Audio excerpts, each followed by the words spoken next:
মদিনার পার্শ্ববর্তী একটি এলাকায় একজন মহিলা মৃত্যুবরণ করলে অপর এক মহিলা তাকে গোসল দিতে লাগলেন।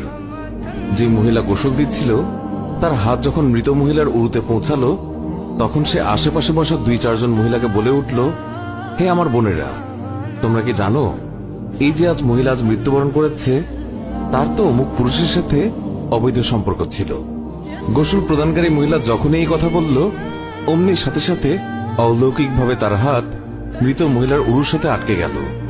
পাশের মহিলারা ওই মহিলার হাত ছুটানোর জন্য অনেক টানাটানি করল, কিন্তু কিছুতেই ছুটাতে পারল না।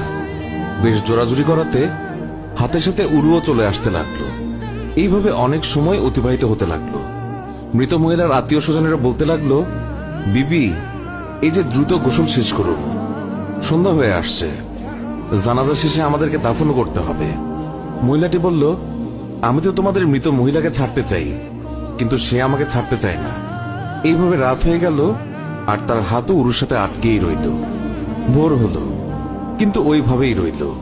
তখন সমস্যার জটিলতা দেখে মহিলার পরিবারের সদস্যগণ উলামায়ে কেরামের কাছে গেলেন এবং একজন আলেমকে বললেন, মৌলভী সাহেব, একজন মহিলা অন্যজনকে গোসল দিচ্ছিলেন, তখন তার হাত মৃত মহিলার উরুর সাথে আটকে গেছে, এখন কি করা যায়? তিনি ফতোয়া দিলেন, ছুরি দিয়ে জ্যান্ত মহিলার হাত কেটে দাও। তখন গোসল প্রদানকারী মহিলার আত্মীয়রা বলল, আমরা আমাদের মহিলাকে ত্রুটিযুক্ত বানাতে চাই না, আমরা তার হাত কাটতে দেব না।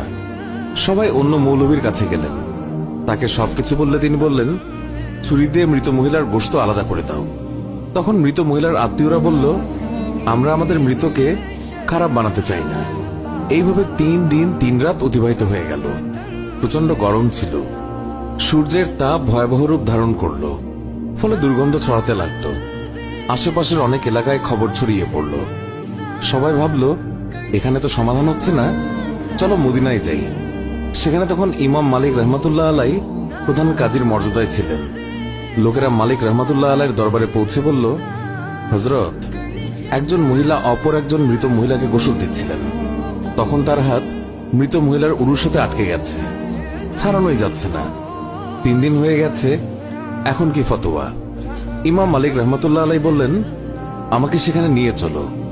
সেখানে গেলেন এবং চাদর দিয়ে আড়াল দেয়া হলো। তারপর পর্দার ওপাশ থেকে দাঁড়িয়ে গোসল প্রদানকারী মহিলাকে তিনি বললেন, বিবি, যখন তোমার হাত আটকে যায় তখন তুমি কিছু বলনি তো? মহিলা বলল, আমি শুধু এইটুকুই বলেছি, এই যে মহিলা মৃত্যুবরণ করেছে তার তো অমুক পুরুষের সাথে অবৈধ সম্পর্ক ছিল। ইমাম মালিক রহমতুল্লাহ আলাই বললেন, বিবি, তুমি যে এই অপবাদ দিয়েছ এর সপক্ষে নিশ্চয়